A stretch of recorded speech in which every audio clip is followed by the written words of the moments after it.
तो इसके पहले के क्लास में हम आपको बता दिए थे कि प्रकाश का परावर्तन किस प्रकार होता है। उसमें पारदर्शी पदार्थ, अपारदर्शी पदार्थ और प्रभासी पदार्थ को काफ़ी अच्छे ढंग से बता दिया गया था।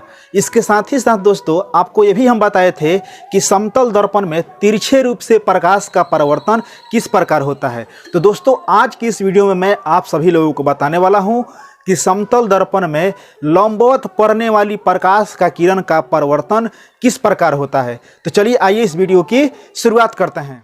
जैसे कि दोस्तों हमारा प्रश्न है, आज का जो हमारा टॉपिक है, हमारा टॉपिक क्या है कि समतल दर्पण पर लंबवत पड़ने वाली किरण का परावर्तन किस प्रकार होता है। यहाँ पर सबसे पहले AB एक समतल दर्पण ले लिए हैं।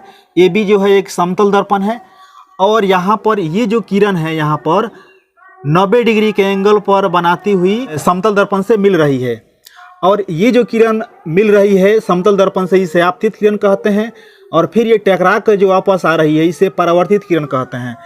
ध्यान रखिएगा, परावर्तित किरण को R से सूचित करते हैं और आपतित किरण को I से सूचित करते हैं।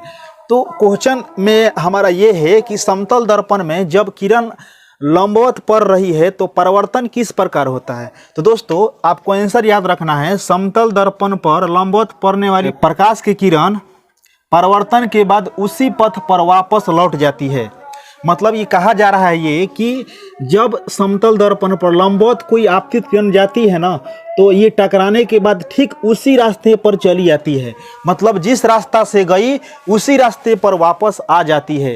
किस दर्पण में ऐसा होता है? तो ये समतल दर्पण में। कब?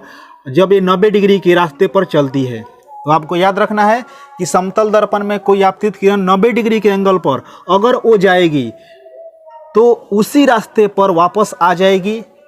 और इस स्थिति में चूंकि हम लोग जानते हैं कि प्रकाश के परावर्तन में आपतन कोण का मान परावर्तन कोण के बराबर होता है, यानी I बराबर R होता है।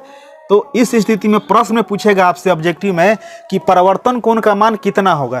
तो दोस्तों परावर्तन कोण का मान जो होगा 0 डिग्री होगा। आपतन कोण चाहे परावर्तन कोण दोनों का मान यहाँ पर 0 डिग्री होगा।